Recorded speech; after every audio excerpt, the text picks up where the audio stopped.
Which countries are most dismissive about food allergies? So recently come back from traveling around South America for 6 months. Whilst in South America, we visited over 7 different countries, and then on the way back, we also did New York as well, which is absolutely incredible. And I've done a lot of traveling. I did Interrail when I was at university, so I traveled around like the whole of Europe. So I did like Florence, Venice, Budapest, Prague, Berlin, and then I ended up actually living in Amsterdam for a year after interrailing. So I've got plenty of experience about obviously traveling with a severe food allergy, and I've had a severe nut allergy since the age of 5. Recently I come back from Paris, so I went in December. I've absolutely loved Paris. I've always thought they've been really good with my allergies when I previously went, but like this year, it was really bad and actually quite dismissive when I brought up my severe nut allergy. So everywhere I go, like every restaurant I go to, I always show them an allergy card. So I've got this allergy card and basically it's in French and it communicates like, look, I've got severe nut allergy. Can you show it to the chef? And it talks about cross-contamination as well, because obviously not everyone's aware about cross-contamination. And I was showing this in restaurants, and honestly, like 60% of the restaurants just wouldn't show the chef. And they would look at the card and I'll say, look, this is what I want to order. And they're like, no, it's fine.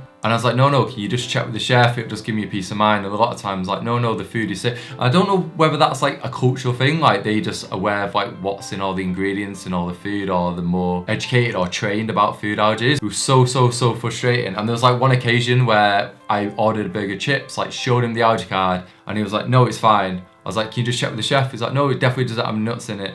Anyway, so I'm eating this burger and chips, and it had a salad on the side, and it had a dressing, but I had one bite and then realised the salad had a dressing on it. And there's a woman next to me, luckily the waitress, and I was like, what dressing is on the salad? And she goes, oh, it's hazelnuts. I'm like, what? I'm like, super allergic to nuts. I've just told like your colleague, like, can you check with the chef? So she ran down, and while she ran down, I've literally put my EpiPens on the table, because I'm like, God, like I could go into anaphylactic shock now, like it only takes minutes until the reaction occurs. She run back up and was like, look, it's not hazelnuts, like don't worry, it doesn't have any nuts in the dressing. But just like occasions like that, like could have just been addressed if like they'd just shown the card to the head chef or the chef and they was aware. And it's just so scary. Like I remember when I was like trailing as well with my friends, we went to Budapest. I remember going to this restaurant, and I think at the time, this was like going back like 10 years, which feels like ages now, but I didn't have an allergy card, but I did like translate it on my phone. I think I was using like Google Translate. I showed the message to the chef, and it says something along the lines like, look, I've got a nut allergy. If he eats nuts, like he can kill me. And the guy was like laughing at the message, and I remember him like shouting colleagues over and being like, showing him the message saying I'm allergic to nuts, and they was laughing at it. And I don't know if they was laughing at it because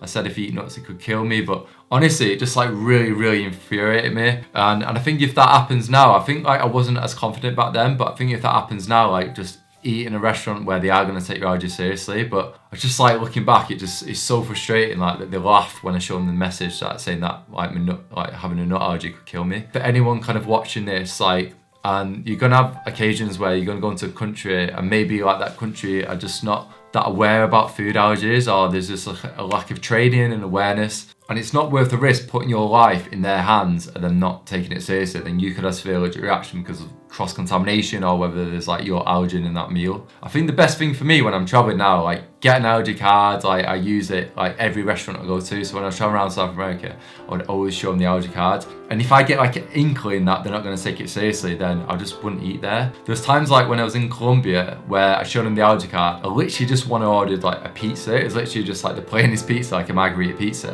And I showed them the allergy card and come back and was like, you can't eat the pizza because the dough they use has got nuts in it. It's crazy to think like there's nuts in dough, but yeah, you've just got to be so careful. So like I think it's so important. I think a lot of time when you hear about people having allergic reactions, it's just because they've not communicated their allergy. And it's so important whether to learn the language or just learn the basics, like look, I've got an allergy, but also like use the allergy card as well. With that gut feeling, and you'll know what that gut feeling is. It's a weird sensation or weird feeling you can say when you got a food allergy and I'm talking to someone. I just get like a feeling like, are they going to take it seriously or not? And if I feel like, look, they are going to take it seriously, I'm like, look, I've mentioned my allergy, they're going to do everything they can do, obviously, to reduce risk of obviously cross-contamination, and obviously the food doesn't have nuts in it. But if I'm talking to them and they're like a bit unsure, honestly, it's just not worth the risk. Just eat somewhere else where they are going to take your allergy seriously. And I think sometimes it's just best just speaking to the chef directly. I think a lot of restaurants, not all restaurants, but like sometimes we've got like an open, kitchen where you can see the chefs. I would literally just go straight over to the window and be like, look,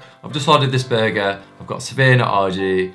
You just make sure there's obviously no risk of like cross-contamination, and just make sure there's no nuts in it. And I think that's the best. I always feel more reassured if I can just speak directly to the chef. Traveling with a food allergy can feel so daunting and stressful, but it is possible. Like say, I've just come back from traveling around South America for 6 months. and during the last 6 months visited over 8 different countries, so it is possible. I've actually just created an online course for traveling with a food allergy. I'll make sure to leave a link in the description where you can check it out, and it's 26 bite-sized lessons breaking down everything from start to finish to really help you feel confident when traveling with an allergy. And I'd love to hear about your experiences about traveling with food allergies. Let me know in the comments, and I think YouTube's going to recommend this video, so make sure to check out that video as well.